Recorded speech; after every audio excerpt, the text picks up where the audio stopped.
Hi, I'm Ryan Nickel, CTO at DSA Ocean, and today we want to talk about setting material properties for your mooring lines and other components in your aquaculture fish farm.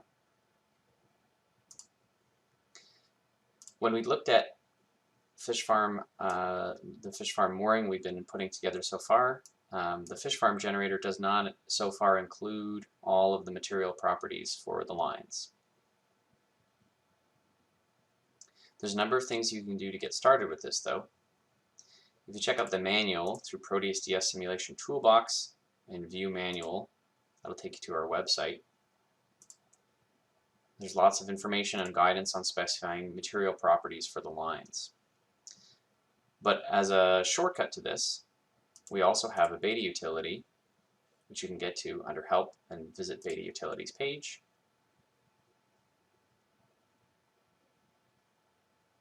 The Cable Properties wizard. We'll go over this tool in a moment. But there's also a ProteusDS Parts Library compatible with ProteusDS Simulation Toolbox that you can use.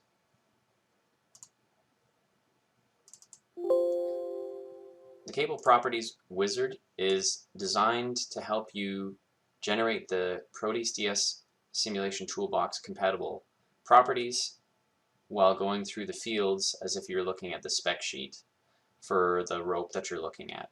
There's a bunch of different units you can change for the inputs, for general, chain, wire rope, or synthetic rope.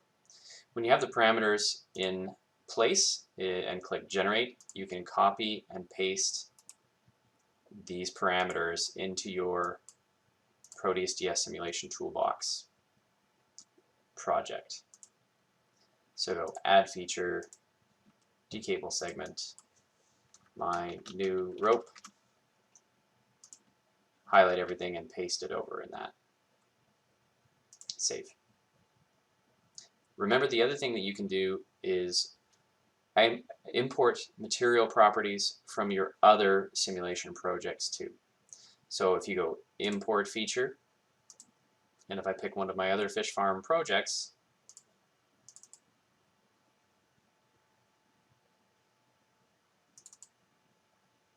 look for the library file, lib.ini. It'll show all of the different rope and chain properties that we've got set up for this project. And you can import them individually or group select. So that's what I wanted to show you today, is a couple of different ways to get started with material properties for your project, for your mooring. When it comes time to specifying them, if we click on mooring 0 and click on the state generator, remember you can change the material properties here based on what you have in the library. So you can see we've set things up where there's 2 shots of chain and then some 8-strand rope. So it's pretty straightforward to apply the material properties to the elements in the mooring. That's what we wanted to cover today. Thanks for watching.